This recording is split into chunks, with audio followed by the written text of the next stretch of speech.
We have been given power to rule, and rule we shall. Celebrate. The six followed by the Council of Elders, except Benjamin, Abundale, and Adeba. I mean, villagers also sing and dance up. Adeba, I mean, I think capacity author will check that. Adeba, I mean.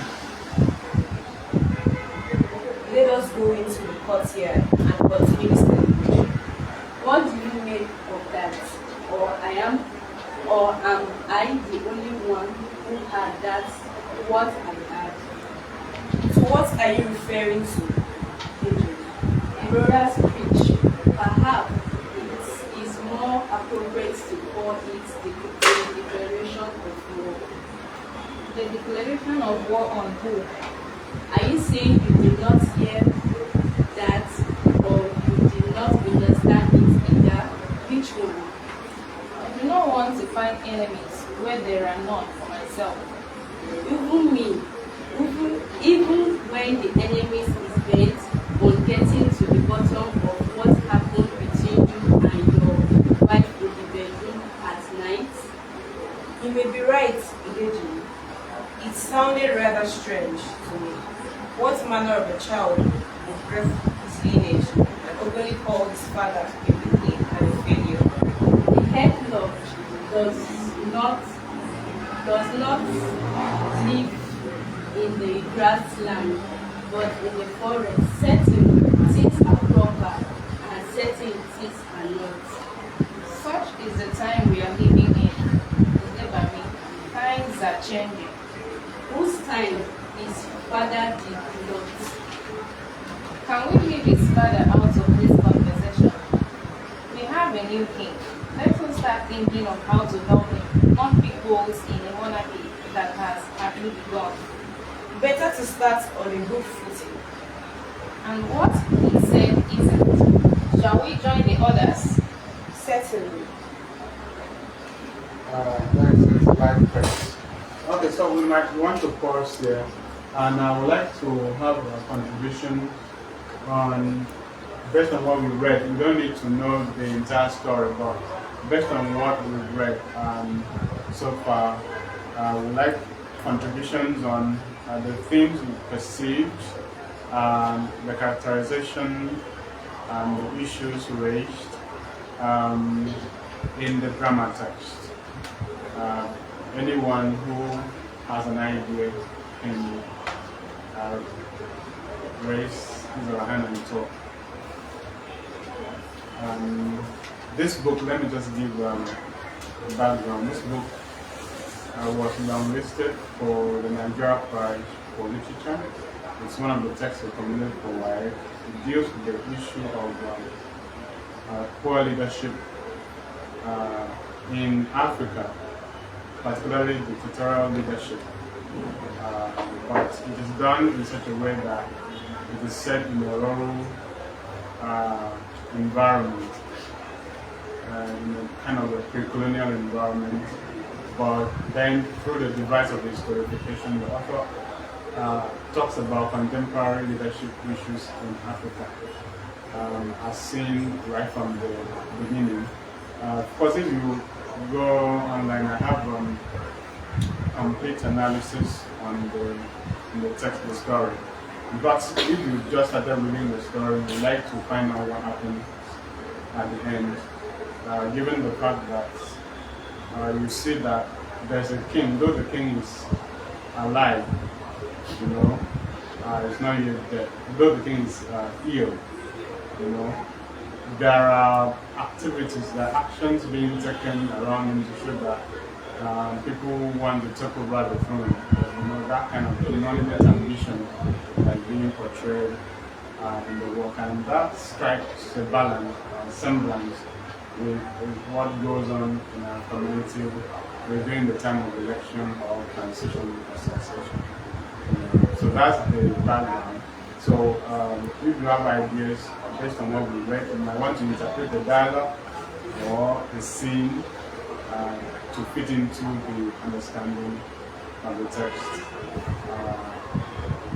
based on the theme of leadership. maybe you can start with Dr. Omobi. Okay, yes, before you mentioned that, Doc, through the little reading we did, had conceived this thing of leadership.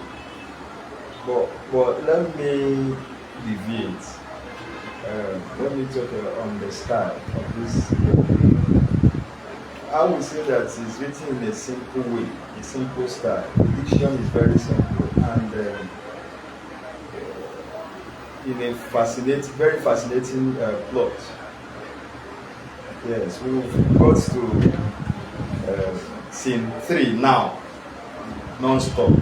So it shows that there is this literariness in this play is fascinating, given by this simple diction as employed by the playwright. Thank you. Alright. Do you have another contribution? Yeah, let me just say that as soon as we started reading, I just saw the situation of our leadership. The person who is supposed to be the kingmaker and even the present king's friend is the one that is going behind him to betray him. Because his lieutenants are telling him, oh, the king is alive, this is not how we do it. Then we brought gifts. You see, and the Bible rightly said that a gift of a man makes room for him, even though if that is on the negative, but he kept saying when he brought gifts. If you like, when you are done, go inside your and take it. So that's the reason why what is necessary to be done, that's due process, should not be followed.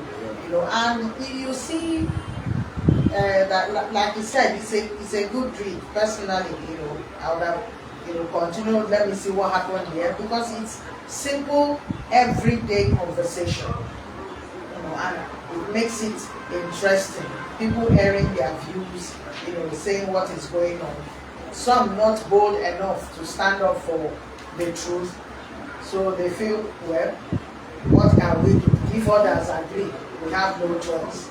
Yes, one person is saying, but does it mean we should fold our hands? Those kind of things. And it makes me wonder, where do we draw the line between, being courageous to pursue through with what is right to be done and, compromising the standards? Yeah, that's true.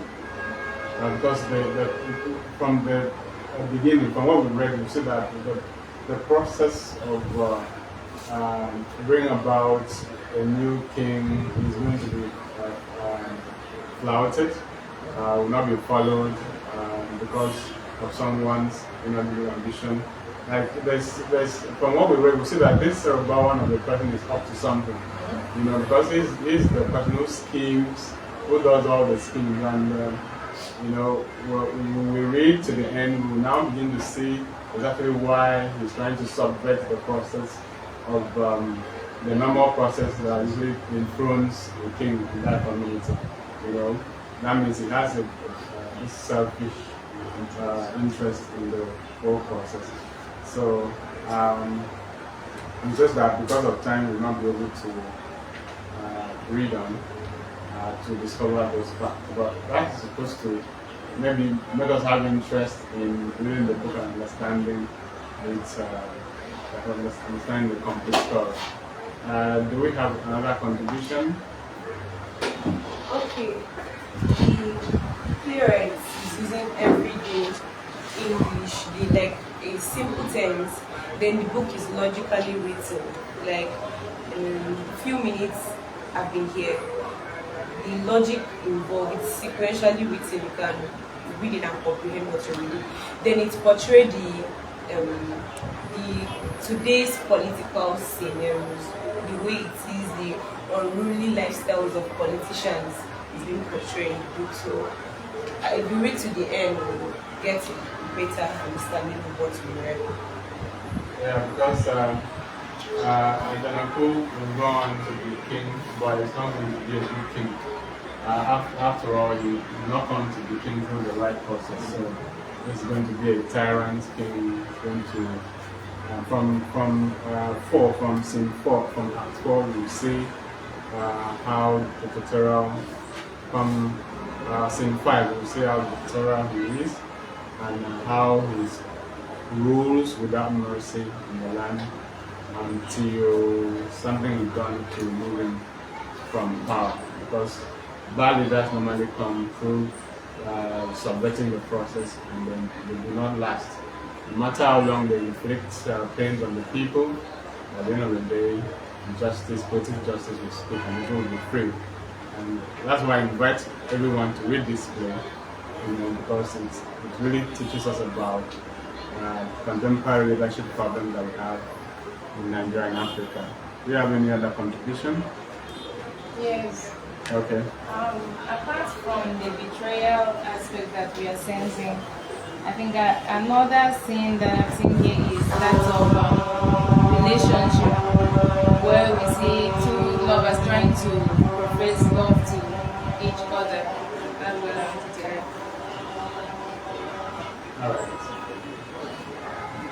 Okay, so I think in the absence of more contribution, we will take a break, and then we are back. We're going to take on the capacity author of 4 books.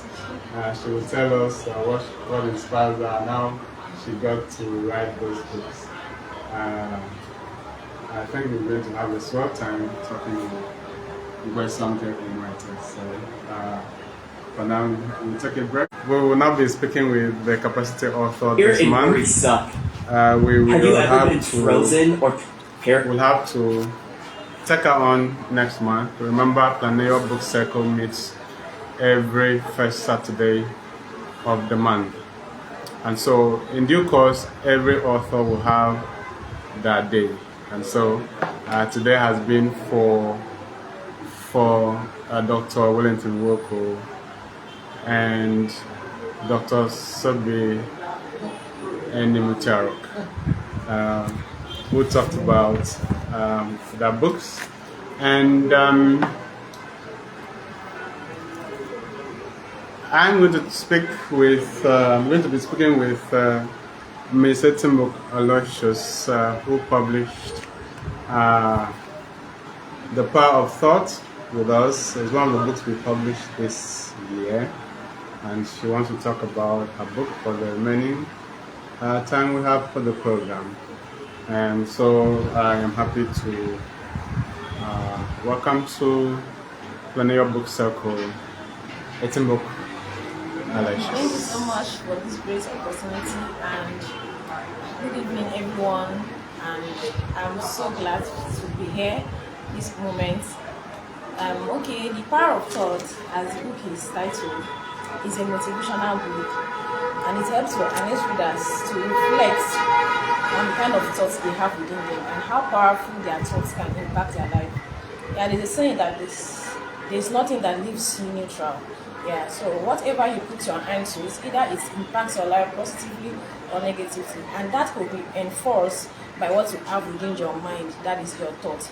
So this book helps you to reflect on the kind of thinking you should have within you. Are they positive? Are they bad? Are they going to affect your dreams? Because at the end of it, you want a dream that will live for, something that will speak for us, something that we don't need to explain ourselves so much, that is going to make way in the world and change the world at large. So this book helps us to reflect on the kind of thinking we have and how to cultivate positively for it to aid this dream successfully. Writing this book, I always give back to my upbringing, because it was a bit challenging, I would say, and so many things came along the way. And at that point, I believe that I did not get motivations from people like that. It was not coming. So at some point, it weighs me down, like my life doesn't matter, people around me doesn't care, and I'm just doing life myself. As young as I was, so many things were running through my mind. And one of the things that really changed me was the associations that was around me, the environment. So when I look at all those things, I realize that these factors are not really healthy for me, because I tried to balance it with my dream. It was not aligning. So because of that, I decided that I have to do something. And one of those things that helped me was my personal thoughts, the thought I have within myself. Because I've read books, I've seen people, and I always fall back to authors that have written books, and through their life experience, they said a lot of things. So using those experiences, I try to build myself. I try to build myself to some extent that I don't let my environment to define me. I don't let my situations to as well define me. And even the family and all that weight that comes, I don't let it define me. I make sure that I find my path. And how do I find my path? I try to know my purpose, what I can do easily, what entices me, what I don't have to struggle to accomplish it, even when it looks difficult. And those things came because I have the mind, the positive thought within me. I was able to cultivate it, and that did not just come. I understand the factors that my dreams need. So that was enough for me to stand out from the kind of life I wanted for myself. And because of that, I've also pray and also wish every young person and every adult, people that have find themselves that life is over for me. It's not over. As far as you know where you are going and you hold up to that, the only part you have to play is to remain positive. On whatever you are doing, remain positive on that aspect. And if you find out that your mind is already occupied with so much negativity, it's time to start taking action, reading books, and the Bible is there. Like, I relate to people that are having the same dream with you. Talk to them, and I believe you yourself will be proud of yourself that you make that step. So thank you so much for listening to this moment. Could you maybe tell us about yourself, like where you're from, your parentage or upbringing, your education, and what you are doing at the moment? Okay, I am from Akwa Ibom State, Ikalu government precisely, and I'm studying at Akwa Ibom State, Nigeria Police Academy, and I'm studying economics. That is my field of study. So through life and the book here, those steps is one of the things that helps me a lot, especially in a regimented school like that. There are a lot of things you face. Where is the school located? Okay, Nigeria Police Academy is located at Kano State, Wudil Kano State precisely. Okay, so what are the challenges you find there? Okay. As a person and as a Christian, as a lady, all of that. Okay, I find out that living in a place like that, they don't really care about your belief system, because a regimented place, they don't care if you are a Christian or a Muslim. They just want you to face, because in the job of policing and every other force, you have to face people that are not even in any of those mentioned religion. So they train your mind, and with that, it's only what you believe in that will help you. So when the time comes like that, you pray to God, even when you are battling a lot outside, under the sun, under the rain, even when you are hungry, so many things happen under the training. You don't have to give up, because there is something you are holding up. Okay, so why did you write The Power of Thought? Okay, this book title came into my mind when I started this journey. That was 2 years ago. I lived in a particular lifestyle that I believe that if I didn't make this step, I wouldn't have amount to anything. Yes. So I told myself, if I can accomplish something like this, because I have a family that you could say you can fall back to, but at the end of the day, you are looking for a way to run from them. Those are the people that's supposed to put an help to you, but you are running from it because you are running from a lot of trouble. So when those kind of things comes up, I look at myself and I told myself, I have to fight this. And I cannot just fight that with me sitting down one place, hoping that favor will come, help will come from anywhere. I have to take action myself. So at that moment, I did that. I positively grew that thought that will help me to build that life which I dreamed of. And when I succeeded with that, I realized that this is not just me doing it. This is just something that I did. And I have to relate this to other people to also see and grow from it, because there is nothing impossible. Okay, so is there a portion from your publication that you'd like to read to the audience? Okay, yes. I have a favorite portion here, which Okay. is we have it at chapter 6. Okay. Yes, it says the currency, the title of the content of it is the currency that never fails, which is faith. Okay. So one of the things that helped me is faith. So let me read down. There is a quote that is given by St. Augustine. He says, faith is to believe what you do not see. The reward of this is to see what you believe. So faith is a ticket you need to fly. In life, there are moments when knowledge fails, money runs out, strength is deflated, and connection falls short. Yet faith remains. It becomes the one currency that sustains dreams, opens doors, and births miracles. The moment you recall the promises you made to yourself is a sign of faith at work. It keeps you anchored to your dream. To the impact made successful people, display that faith has played a significant role in their success. As you continue on your journey to becoming a successful person, remember that faith is an essential component that can never be overlooked. I refer to faith as a currency because it is a valuable asset that can never lose its worth. Faith is a catalyst that sets actions in motion. It is a driving force behind achieving the possible. I have witnessed faith in action, transforming life and performing wonders. Nothing can shake my conviction that my faith is sufficient. Even a tiny seed of faith can work miracle. Believe me, nothing is impossible. One powerful moment of faith happened when my sister's name was missing from a university's admission list. She was aware and had entrusted me with the process. The moment I went to the department and scanned through every name, her name was not there. My heart sank, I panicked, I nearly cried. I approached someone I thought could help. They asked for money I didn't have. I walked away confused, disappointed, but I was still off. I returned home and told my sister to keep praying. The next morning, I knelt in prayer. I walked to a quiet place where I talked to God. I lifted my face to the sky and poured out my heart. In that moment, something stirred in my spirit, a wave of hope. I returned to the admission unit to file a complaint. While there, the head of the unit asked me to bring my sister's documents.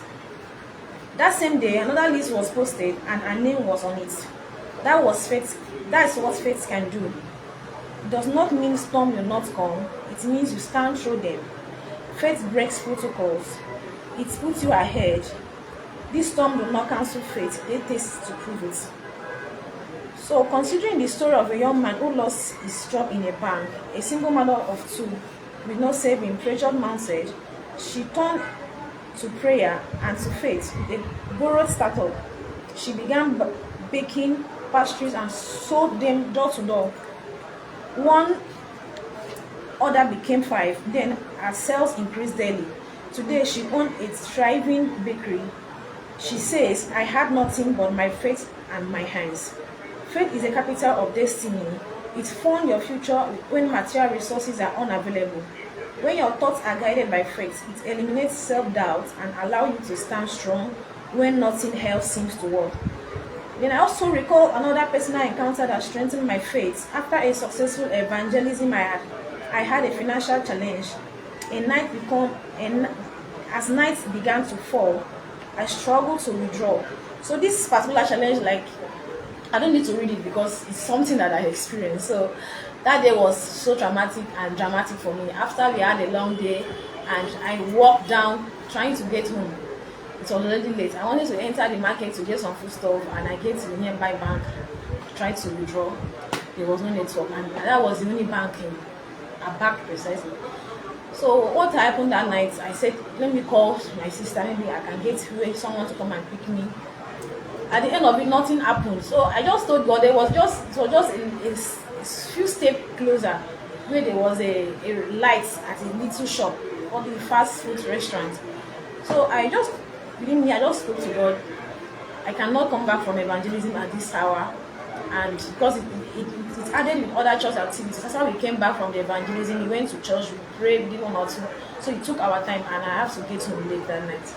So when I talked to God, I told God before I walk down to that light at that particular fast food, I want help to come from nowhere. I need to get myself to the house. like I said it, and I did not want to doubt it because Satan will look for a way to always make you want to doubt something. So I speak to God about it. I headed through it just for me to like let me get there, and I did not see any vehicle, not even bike, asking me what happened. As then I was not even in this school. Let me not even say it's a favor from this people that have known me. It was not there. So immediately I get to that place, I now heard a horn from a vehicle, an Hilux vehicle. I turned, I was like, maybe the person wants to park well or he wants to.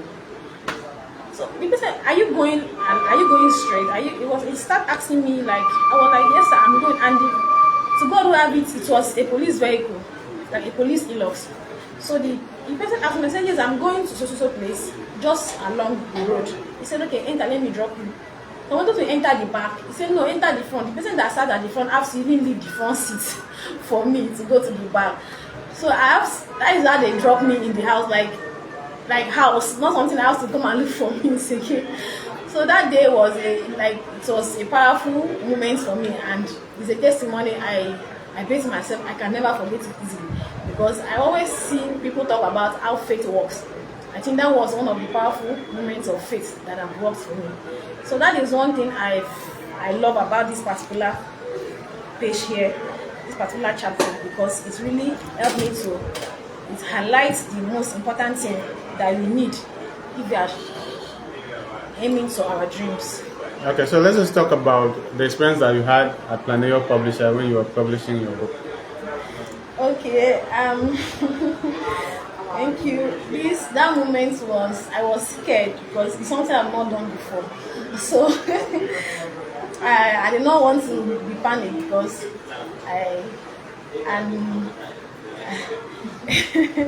the person that introduced me to doctor is a very close friend of mine. So he just said, Eti, go and do it. Doctor go help you, go and do it. I said, okay. So I sent the book and it was not enough. So, and money, like financial aspect and every other thing. So everything happened the way I did not expect it because when I sent the design and I explained to him, like I don't know, there's some ways people understand things because to me, you have to explain something for me very well. You have to explain something for me very well, but I don't know. Here it's just tell them what you want. It is done. You don't need to stress yourself because they are the ones, they have the experience than you. Even though you have the experience, they are in the job. So I was afraid because one, I don't know if they can do it, and two, I don't know if myself can do it. But the result it's amazing me. Like the day I came to look at the cover, I was like, I didn't know how to say, sir, why is this like this? I was just, wow, how did you do this? I love it. So talking about the financial aspects, I did not have money, but you did not tell me, if you not pay your money, you not go rest. But everything happened perfectly, and it make it very easy for me, like very easy for me. So tomorrow I will still recommend anybody as far as the person wants a recommendation. I will still recommend this place, and other books I'm still writing, I will still come back here because no, I must come here again and again. Thank you very much. So what advice do you have for writers out there who want to write, going by your experience?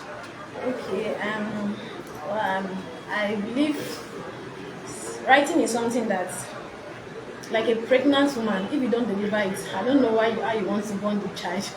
So if you are blessed, you have seen yourself like you are blessed with the wisdom and the idea, that is enough to me. That is enough. The only thing you have to do is to just take the step forward.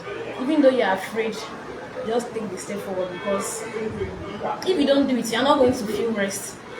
And if after like 5 years, you'll be like, I didn't mean I know I would have taken that step. It's better you take the step now and make that mistake and correct it. Yes. So that you know your faults, your flaws, and then you go ahead. Because this particular step I just took, like I've seen, when I was in secondary school, I wrote a lot of stories. My sister will only read it and she will cry. The book don't lost. So and even I wrote those books, and I believe the way she's crying, that person will have get emotional and buy the book and learn. But look at it now. So even though I go to the house where we used to live, back from there, and when I go there to pick something, I will just pick one or two books. I will start seeing my handwriting and all those stories I wrote. I'll be like, Mumu me. I didn't mean I know something that was happening. So it's not good to give up on your dreams. If you have the dream is enough, just do something. Just do. Even though it's not good, just stick to it and bring it. Like there's always a way. So just make that stick. Yes. Thank you so much. All right, so that was Miss Aloysius Etok, the author of The Power of Thought, speaking to us here at Planeyo Book Circle, taking place. It's a maiden edition taking place at Planeyo Publishers, located at number 3 Cashew Planeyo. So we're going to take a break now, and then afterwards we have our final guest by name Mr. Stephen Adam, who is studying for his it's a PhD at the University of Port Harcourt. We'll have him speak to us about his journey as a writer and as a critic. And so please stay tuned. Okay, so we have here in the house Mr. Stephen Adam. Mr. Stephen Adam, say hi to the public. Hi everyone. I hope we are all doing well. Very excited to be part of this great moving train. Thank you for having me. Yeah, so how are you doing today? I'm fine. Okay. Very, very fine. You came in from Port Harcourt. That was when? Today or yesterday? A few days back. You came back? Yeah, a few days back. Okay, so how was Port Harcourt when you left it? Port Harcourt was fine. Okay. We just had the coming back of the governor, Sim Fubara, and we are trying to see how he will be able to, take off from where he stopped. But it's fine. Everything is going to be fine. Yeah, that was one piece of drama there in River State. Yeah, very interesting. Very interesting one at that, Yeah, the politics of our country will never cease to amaze us. Normally nobody would have dreamt that such a thing would happen in a democratic setting. So what does that say about the kind of politics we play here? Yeah, that's where we are as a people, as a country, where an individual feels that a whole state should be in his pocket. When things do not play out in his own way, he feels that it should not be so, and anybody can go to hell. So it was such a worrisome situation. But that's Nigerian politics for you. And it plays into the leadership framework we've just read in Once Upon an Elephant. And the sad thing about it is that it happens in a democracy. If it was a military dictatorship, we would have understood. But the fact that it has happened in a democracy means that anything, the weirdest things can happen anytime, and nobody will ask questions. And it's just a sad commentary, and it's then justifies works like Once Upon an Elephant and other texts that have been written on the strange things that happen in power spaces in our community. Okay, so moving away from there, recently it was brought to my understanding that you published a review in Planeyo Journal of Art and Humanities. I think it's out there. I think you should put a copy in the shelf. Tell us about what that review was all about. Okay, it's about still the Nigerian thing. It's about still the Nigerian thing. Audacious. Okay. Just as the title suggests, the character there is very audacious, but audacious in a negative sense. Trying to, take the wife of his late brother. And even when the woman tries to say no, it should not be so, he goes all out to do that. It's something that a way, sometimes my understanding of literature is that, away from, the story and all of that, that's something that we find very appalling in our society. You have a situation where something is on the table and you feel it is your right, you feel you should get it at all costs, irrespective of what is involved, whether anybody dies, whether there's any form of casualty, you're not interested. In fact, that's the same disdainful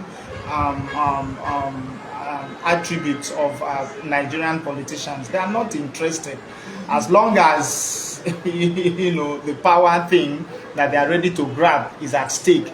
They are ready to bullshit anybody, they are ready to kill anybody and then grab whatever they want to grab. Away from literature, that's what is playing out in our Nigerian society, and it is always and always very sad. So one way or the other, literature has a way of reflecting the ills of the society.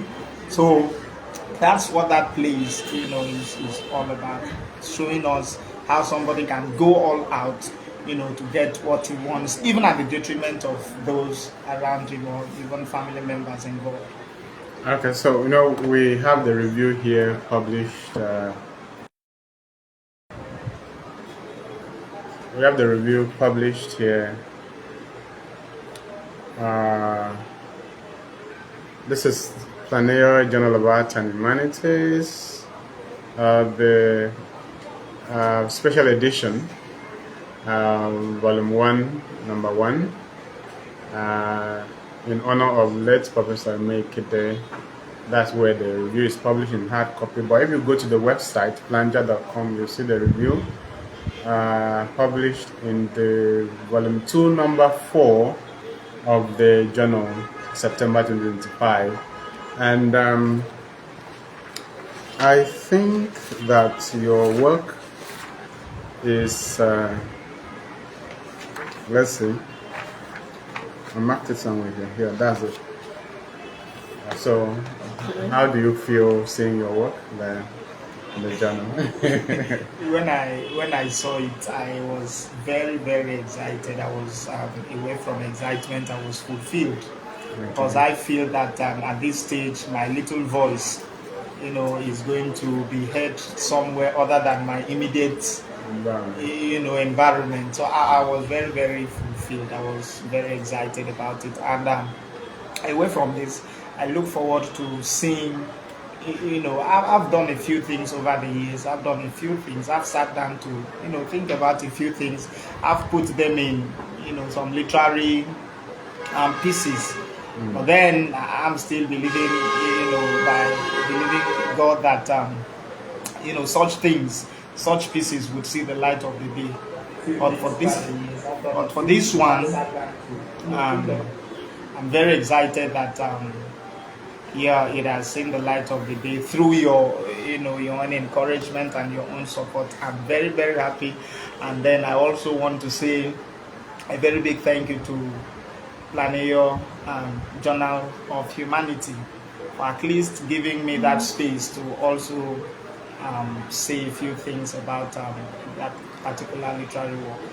Yeah, and we are grateful to the NLNG whose support has made it possible for us to publish papers for authors without charging them open access publication fee. All right, I suppose you were not charged following that. At all, it was completely free of charge. Isn't it? Completely free of charge. Yeah, because it relieves the author of the burden of doing research. Because you spend a lot of money to do research, Certainly. And then after spending so much money to do research, and then you now still have to pay again. You have to publish so that the work will be visible for the readers to read and then cite or use for other purposes. So it's quite commendable, and we thank the NLNG for that. So what other things do you have, obviously? Okay. Another thing is that just as you have said, we need kind-hearted individuals and even organizations like that who would come together and then pull up, a support system that would help, us, especially us, young writers or, budding critics like that, to be able to have a platform, to be able to have a system that helps our voices to be heard. Because, we live in a society where the abnormal becomes the normal. And because of that, we sit down, write about these things, say these things. But sometimes the challenge, just as you have said, is a platform that gives you that visibility, or that gives that work that visibility. So if we would have individuals or kind-hearted organizations who would say, yes, let's take it upon ourselves and see, the possibility of making these works to see the light of the day, I think it will help not just the individual writers, but African scholarship in general.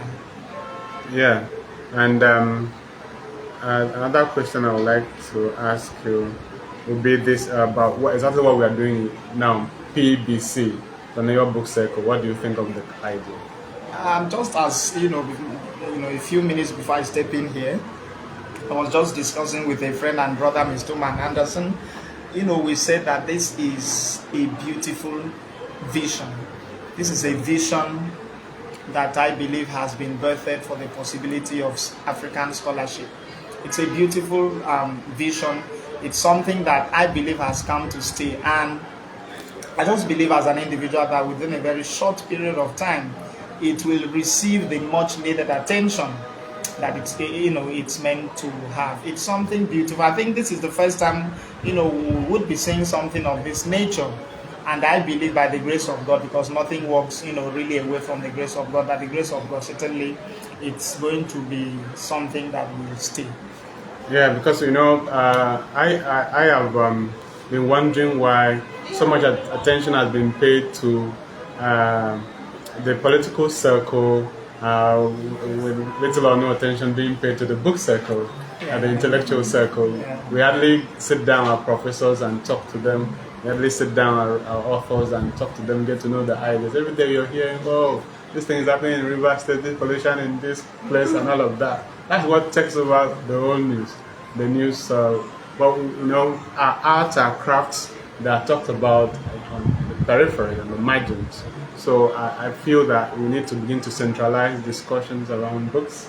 We need to begin to centralize discussion around craft, creativity, and all of that, and also make it part of our content.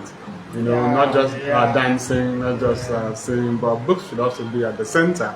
And so this is why Planeyo Book Circle has been born. Of course, even in this town we have other book clubs. As I mentioned them when we started, like we have the Boulders Book Club, we have the Real Book Club, we have the Writers Manager Network, but it is still not enough because writers' voices are not being heard. There are many people who are supposed to be inspired out there, but there's no voice to inspire them. And so I believe that with this platform, when we meet at least once every month and share ideas, read books, will inspire others to write, will inspire others to read out there, and then literary culture will boom and blossom. So that's the idea, and I think we'll soon be rounding up. We'll just like the guests to say something to the public before we go. Everybody has a voice here at the New Book Circle, so you just come to the mic and say hi, and then after that we'll now round up. All right, so let's start with Dr. Wellington Wogu. What do you have to say to the audience before we go? Even though you've spoken before, come on. Say something poetic, something. Okay. Come to the mic. I encourage my listeners and viewers all over the world to be readers of books. You become what you read with time. Books mold people. Books make people. Don't run away from books, no matter how voluminous they may appear. Because, just read books. Read books. That's all I can say. Don't join those who say education is scam. Look for education if you can. wherever it is, please go for it. It is no scam. It cannot be scam. Thank you very much. All right, and capacity author.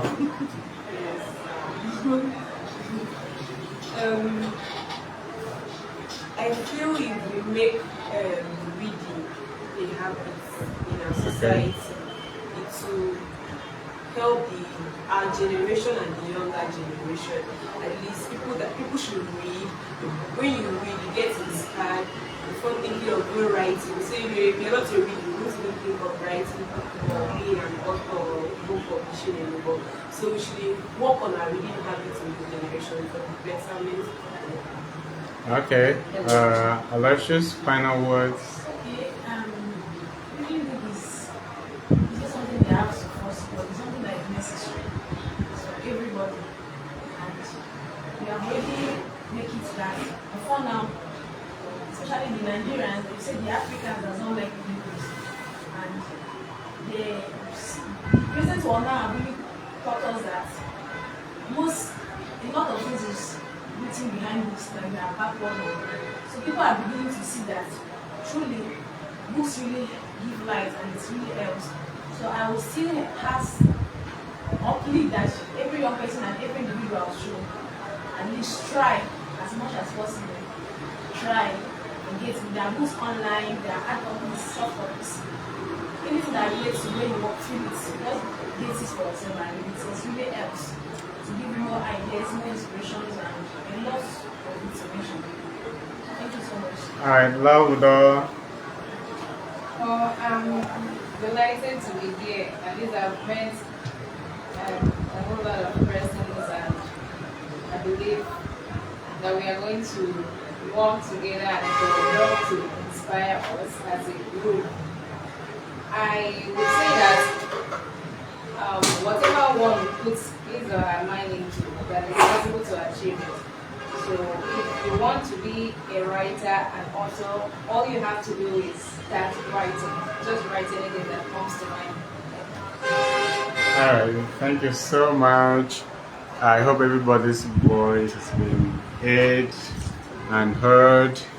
I think the maiden edition of Planeyo Book Circle has been a success as it comes full circle. I hope to see you guys again first Saturday of November, and then we'll have another set of authors come here to talk to us about their works and creative ideas, including the capacity author of 4 books who's here with us today. And so from all of us at Planeyo Publishers and Planeyo Book Circle, this is Dr. Yetim wishing you a very blessed evening. This is where we come to close on this. Have a blessed day. Thank you.